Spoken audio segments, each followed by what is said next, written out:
Казвам се Николай Желязов и съм управител на Център за споделени услуги в София на Autoblog. Може би преди да започна презентацията да ви разкажа малко за самата компания. Autoblog е на пазара от доста време, а в последните 4 години имаме завод в Благоевград, който е и по-познатия на пазара. Последната една година създадохме Център за споделени услуги в София и аз съм човека, който всъщност започна това начинание преди почти една година.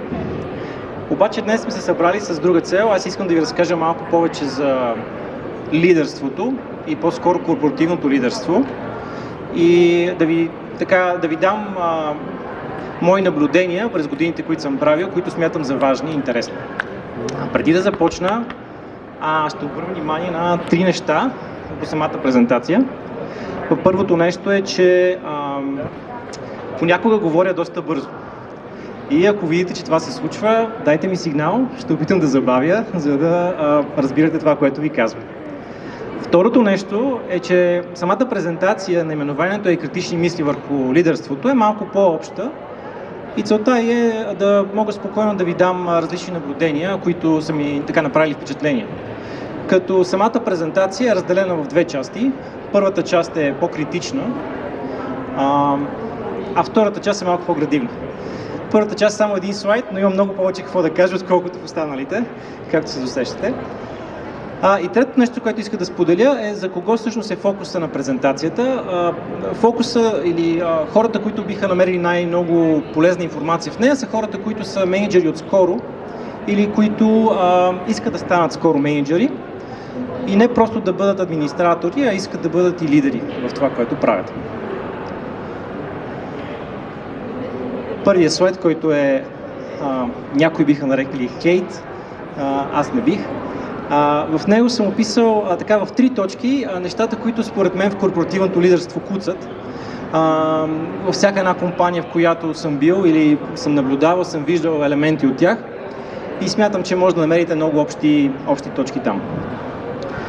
Трите елемента на защо лидерството не е окей в корпоративния свят. Първия използва се навсякъде. Почти във всяко нещо чуваме думата лидер, почти всякакви словосъчетания с лидерство. Общо взето думата е толкова преизползвана, че в края на деня почти не значи нищо. Примери, които съм дал са leadership training, leadership meetings, academy, retreats, coaching, въобще каквото се сетите. Интересното, например, за leadership срещите е, че хората, които участват на тях, всъщност са просто менеджери. Не всеки менеджер е лидер, даже голяма част от менеджерите не са лидери, пък има много лидери, които не са менеджери. Тоест, използването на лидерска среща като термин е абсолютно погрешно. Другото често срещано нещо в корпоративния свят са leadership тренингите. Те са много интересни, защото се харчат огромни пари за тях. През 2014 година McKinsey имат едно проучване, 16 милиарда долара в щатите са похарчени за лидерски обучения. Както може да се досетите, ефект от тях почти няма. До голяма степен това се дължи на факта, че хората забравят това, което им се разказва по време на тия обучения, почти веднага. И освен това, не смятам, че в рамките на някакво обучение или академия, в рамките на няколко седмици или месеца, лидерството е нещо, което така можеш лесно да научиш. То е по-скоро по-дългосрочен план за развитие на човек. Другото нещо, което много често срещам в компаниите, са така наречените лидерски стилове. И сигурно сте попадали на тях. Компаниите ги използват, когато интервюрат кандидати или когато решават да повишат някого в менеджер. В науката тези тестове, които се правят, ги наричат корпоративна астрология. Защото резултата от тях клони към 0. Какво имам предвид? Имам предвид, че няма никаква научна тежест това, което се прави и общо взето е загуба на време. И ще ви обясня защо. Чисто научно има 2 елемента, които наблюдават такива изследвания. Единият се казва reliability. Не знам точно как го преведа на български. Идеята му е, че като правиш един и същи тест многократно, би трябвало да изкарваш един и същи резултат, защото твоята личност не се е променила. Изследвания показват, че след 6 месеца около 50% от хората са категоризирани в друга група. може да си представите колко добавена стойност има нещо, което през 6 месеца се мени и не ти дава добра отчетност. Вторият елемент е свързан с validity. Какво значи validity или валидност? Ако правим такива тестове и те ни подсказват кои хора да изберем, до каква степен това, което сме направили като подбор, след това е успешно. И всъщност, ако в първото резултатите са така сравнително слаби, във втората част, в validity-то, резултатите са още по-слаби. Почти няма никакво validity на тия тестове. Което ги прави от научна гледна точка абсолютно неизползваеми. Те се базират на една много стара теория на Юнг, преди повече от 100 години. Обаче има и друг елемент, който мога да ви разкажа тук, защо тези персоналити тестове не работят. Има едно предаване, което даже и в България разбрах, че са го създавали. Казва се Married on First Sight, жени от пръв поглед. Какво е предаването? Специалисти се събират, правят тестове на различни хора и на база на тези тестове определят кой с кого е подходящ и реално ги женят. Това е резултата от това нещо.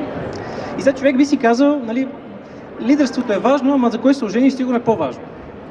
И ако някъде тези тестове работят, би трябвало да работят където е най-важно.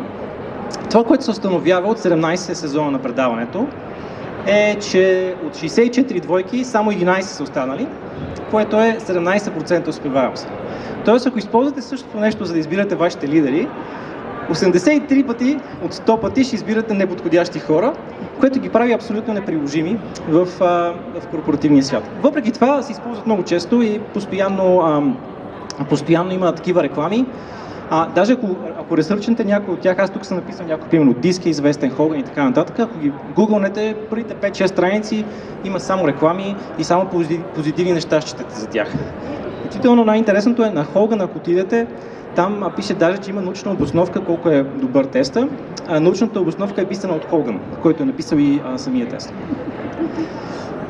Следващото нещо, което искам да обърна внимание в корпоративния свят, и тук ще го сравня малко повече с спорта, е, че в корпоративния свят липсват ясни измерители. Какво имам предвид? Ако, примерно, в спорта не се справяте добре в рамките на една година, веднага се вижда. Вие сте последни в класацията, резултатите ви падат и така нататък, има промяна и най-вероятно няма сте на тази позиция. В корпоративния свят обаче, и съм сигурен, че всеки от вас може да се сети, на високи позиции, мениджърски позиции, има хора, които стоят с години, без особено да допринасят. Някакси в корпоративния свят има такава търпимост към липсата на резултати и съответно на лидерство. Другото нещо, което ми прави впечатление по същия начин е мисълта, че можеш да си лидер в нещо, без да разбираш от нещо.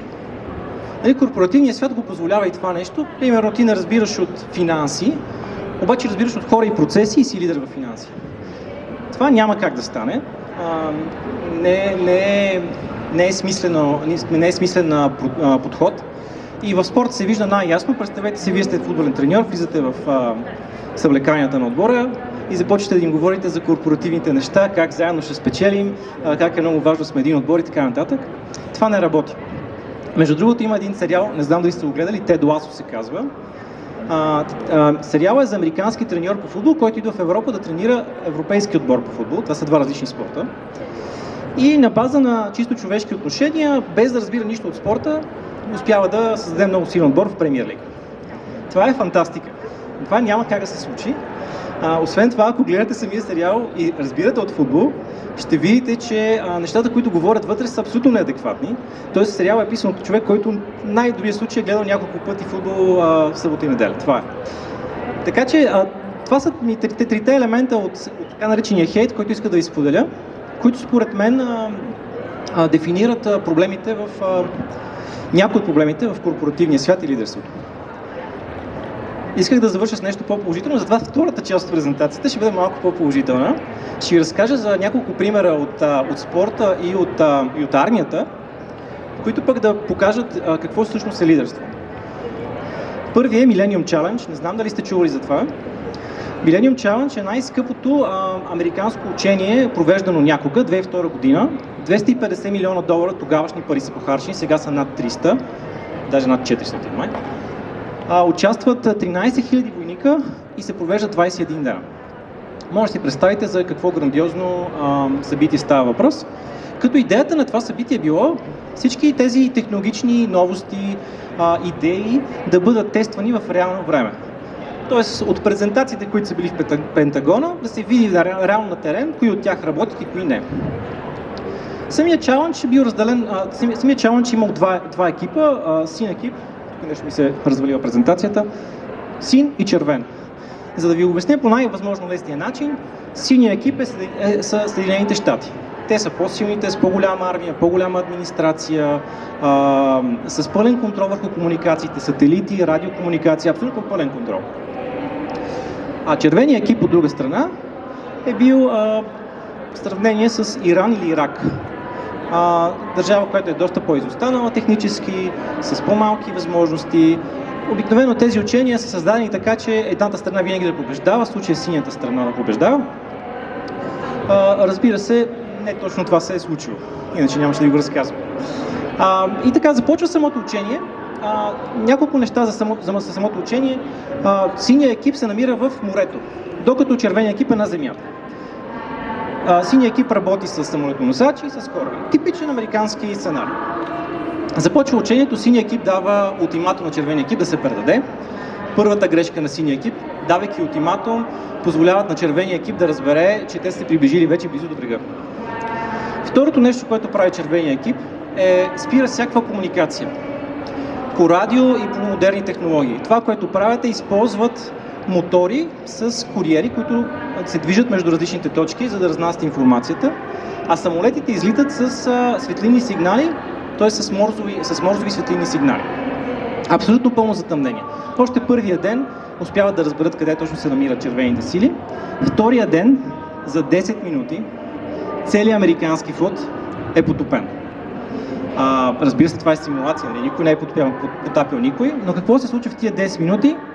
Генерал Ван Рипер използва камикадзе лодки и огромен брой ракети в малък периметър и в рамките на 10 минути унищожава целият син отбор.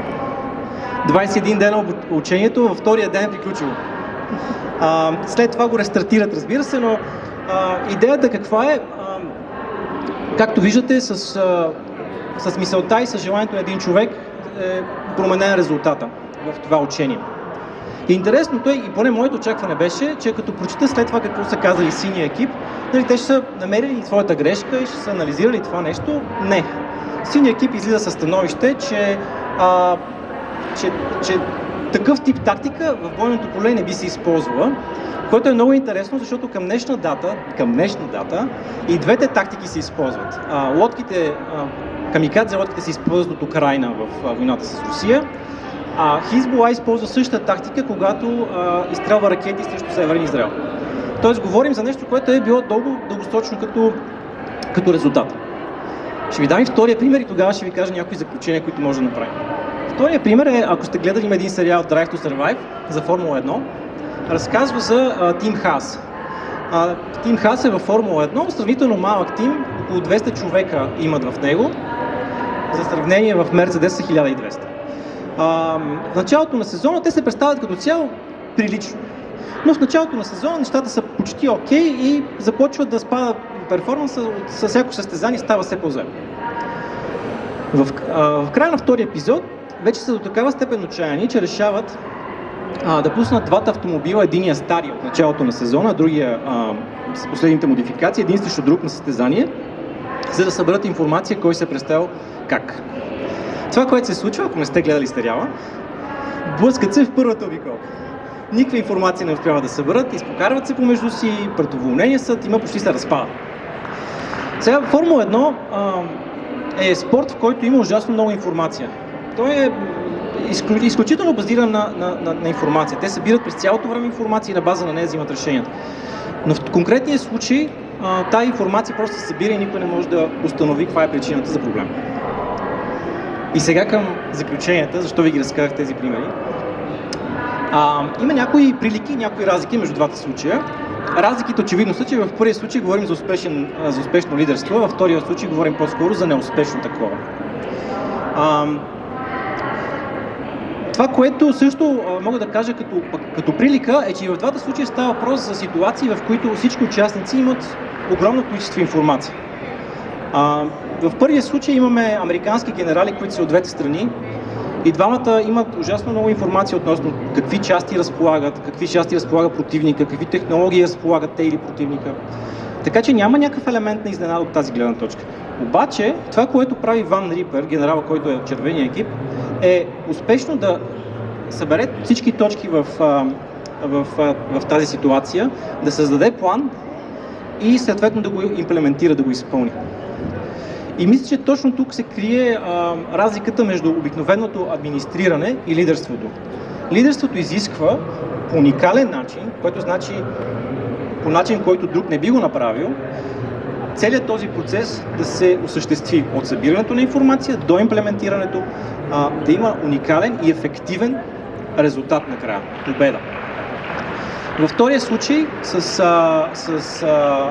Хаас, общо взето те не успяват да разберат какво се случва и няма лидерство, има просто администриране. И сега другото нещо, което искам да обърна внимание, са ресурсите. Ресурсите са изключително важни. Има разлика дали сте треньор на Манчестър Сити или сте треньор на Локо Пловдив. Няма как да си говорим, че ресурсите не са важни.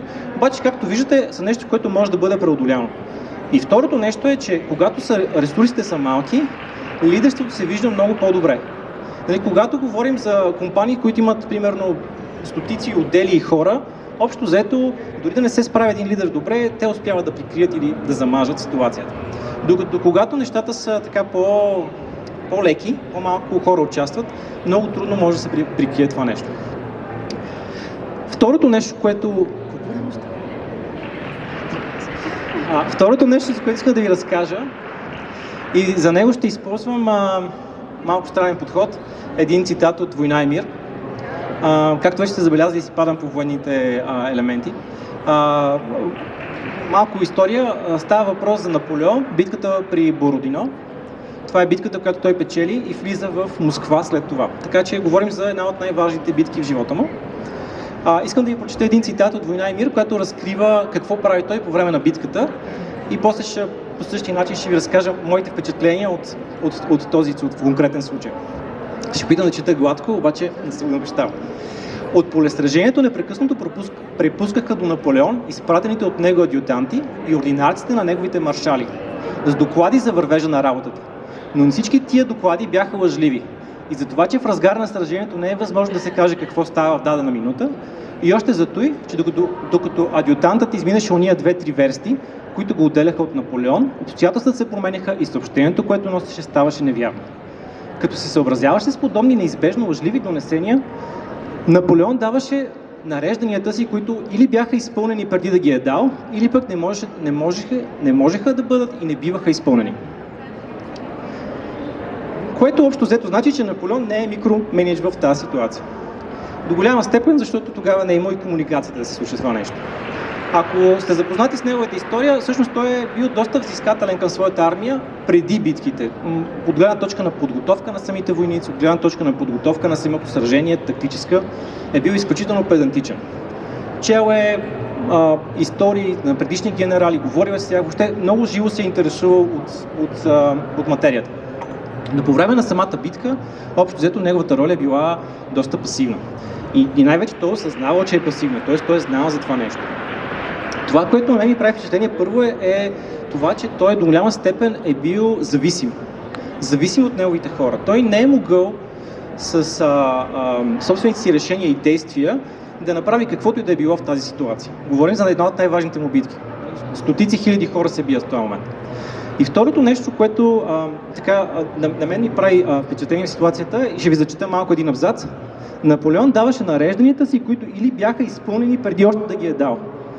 За да можеш да имаш нареждане, което е изпълнено преди още да си го дал, имаш нужда хората, които са в твоя екип, да са достатъчно самостоятелни, адаптивни, да могат да взимат такива решения. Тоест, ако първата част, в която ви разказах, беше по-скоро свързана с планиране, информация и събиране на точки, втората част е по-скоро свързана с екипа и колко важно е всъщност да имате силен екип. Продължавайки напред, Има страшно много литература за това как се изграждат силни екипи и така нататък. Едва ли сега е времето и място да ви разкажа, но ще ви разкажа това, което за мен е най-важно и то е само един единствен инструмент. Не казвам, че другите не са важни, казвам само, че този е най-важен. Този инструмент е селекцията, подбора. И сега човек като чуе селекция или подбор, първото, което си мисли е процеса по рекрутмент, което е факт, така е. Ако мога да ги разделя в три части, рекрутментът е първата част. И сега с рекрутмента има два основни проблема. Първият проблем е, че по време на рекрутмент имате най-малко информация за хората срещу себе си. Има хора, които се презентират много добре, но не работят добре. Има хора, които работят добре, не се презентират добре. В рамките на 1 или 2 часа трябва да направите оценка за човека срещу себе си. Второто нещо е, че много често се случва да работите с екипи или да сте лидер на екип или менеджер на екип, който не сте си избрали сами. Така че този тул е много полезен, но в същото време има своите сериозни лимитации. Втората част е разпределението на задачите. Тя до голяма степен повечето хора я спазват. Тук мога да дам едно пак футболно сравнение и то е, представете си, че сте треньор по футбол и имате 20 човека. Ако сложите вратаря да ви нападата, очевидно резултатите няма да са добри, но до каква степен е причината, че не са добри, за това, че вратаря не се справя или за това, че вие не сте избрали правилните хора. Така че винаги, когато говорим за екипи и разпределение на задачи, трябва да сме достатъчно наясно с хората срещу нас, с техните качества, за да можем правилно да ги разпределим. И последният елемент, който е и най-подценяваният елемент, е движенията в самата организация. Сега, ако говорим за промотирани хоризонтални движения, те са ясни и до голяма степен са лесни. Обаче, когато говорим за друг тип движения, например за излизане извън организацията или взимане на мерки, които са за подобряване на резултатите, обикновено са свързани с много негативни чувства и повечето менеджери, не лидери, а менеджери, ги отлагат тези решения. Има доста изследвания по темата, които показват, че всъщност до голяма степен това неприятно усещане кара хората да отлагат или дори въобще да не взимат такова решение. И мисля, че точно тук е разликата между менеджера и лидера. Това, че е наясно първо със себе си, със своите чувства, със своите слабости и е способен да вземе такива трудни решения, без да ги бави във времето. Едно от нещата, които аз казвам на хората около мен е, че като станат менеджери, трябва да свикнат с мисълта, че всички техни слабости, а те имат слабости, всички имаме слабости, стават видни за всички около тях. И това е много естествено. Когато си на такава позиция, всяко твое решение, всяка твоя несправедливост много бързо става ясна за всички. И човек трябва, като влезе в тази роля, през цялото време да е наясно с това. Ако мога да дам съвет как да се подобри това нещо, имам ли още идеално? Ако мога да дам съвет за това как може да подобрим това нещо, четете психология. Ако се замислите, всички тези три елемента са свързани с познаването на човешката същност. Как мисли човек, как действа човек, защо мисли по този начин. И има цяла наука, която се занимава само с това. Има страхотни неща, които човек може да прочете. Не говоря за някакви жълти такива лексикони, говоря за сериозни пейпери по тази тема, които може да видите и да прочетете много неща и да разберете първо за тези неща за себе си и след това за вашия екип. И мисля, че това беше моята презентация. Много ви благодаря, че ми слушахте. Надявам се, че ви е била интересна и ако имате някакви въпроси, сега е момента.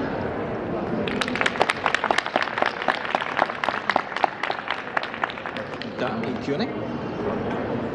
Ще даваме ли?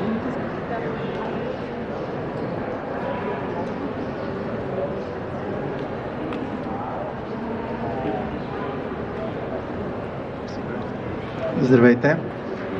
Казвам се Людмил Данилов и съм собственик на малък бизнес. От години и половина се занимаваме в сферата на спорта и на изкуството. Помагаме на тези две сфери, т.е. на бизнеса му помагаме да се позиционира в тези две сфери, като сме като посредник, посредническа дейност между спорт и изкуство и бизнес.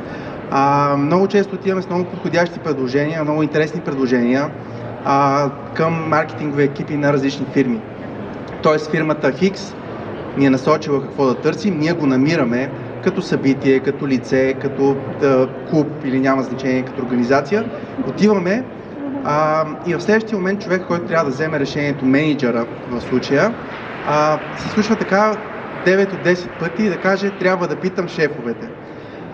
И ми е много интересно, това са хората, които във фирмите трябва да взимат решенията как конкретния бранд да се движи, в каква посока да се движи. И винаги, когато стане въпроса за да правим сделка или не правим сделка, трябва да се пита на по-високо ниво. Аз знам, че това е проблем във фирмата, т.е. тези хора не им е дадена свободата да взимат решения.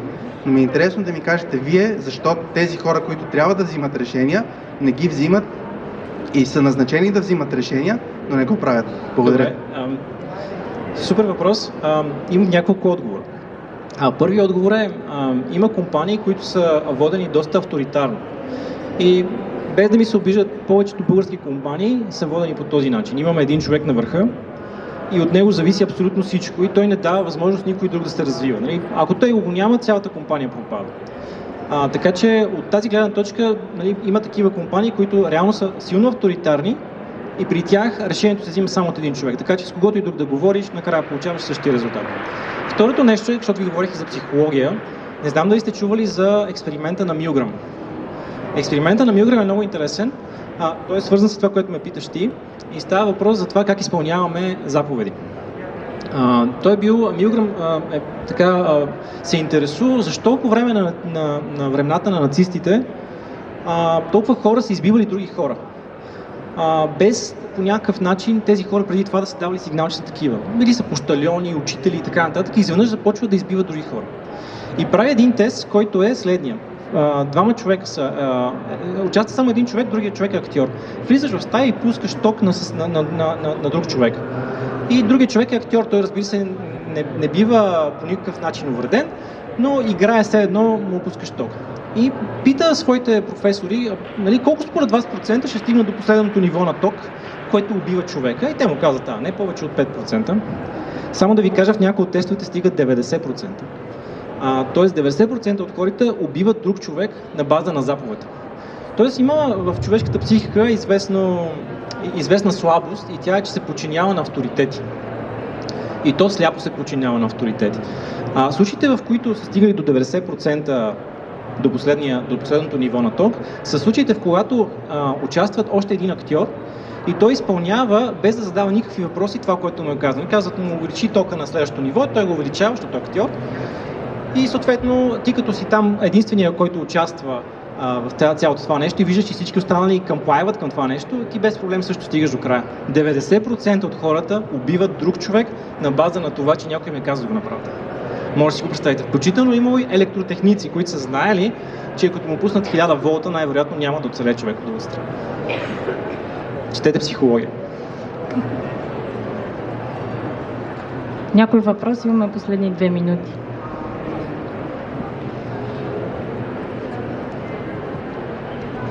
Здравейте, моето име е Кристиан Антов. Искам да попитам за една ситуация, която може би случва много често. Да наследиш бизнес или да попаднеш в семейен бизнес. В случая, нека кажем, че това не е твой бизнес. Например, счетоводство. Ти не разбираш нищо в счетоводство, но се налага да вземеш мениджърска позиция и в един етап да поемеш бизнеса. Ще ви върна на първата част от вашата презентация и негативното, където казахте, че не е добра идея да управляваш хора и да си лидер в обстановка, която не ти е позната. Какво бихте посъветвали един такъв човек? Добра идея ли е да поеме бизнеса или да се насочи към нещо, което му е интересно? Като цяло бих казал, ако работиш в бизнеса, добра идея да е това. Не? Обаче това поставя пред съответния човек нови изисквания и те са да чете много. Просто трябва да се интересува от областта, в която навлиза и то да се интересуваш много живо. Очевидно е изостанал в сравнение с останалите хора, които са вече в този бизнес, т.е. навлиза от нулево ниво, което не значи, че не може да се научи. Счетоводството не са ракети, сядаш, четеш и научаваш. Просто трябва повече усилия. Но, друго си мисля, ако се замислиш, примерно тези големите лидери, като примерно Елон Мъск, той не разбира от как се строят ракети, обаче като си говори с инженерите и като му задават въпроси, влиза в детайл. Тоест, достатъчно е прочел, за да разбере повече за самия бизнес. И тук е също. Просто трябва да навлезеш. Ако става въпрос за теб, ако става въпрос по принцип, четене. Това е единствения шанс, за да можеш да си изравниш нивото, да имаш авторитет пред хората. Защото ако се замислиш, ако отидеш пред своя екип, имаш авторитет от това, че си на по-висока позиция или си собственик, обаче този авторитет е по-скоро на база страх или на база нещо друго, не е на база познание. А това, което искаш да имаш е авторитет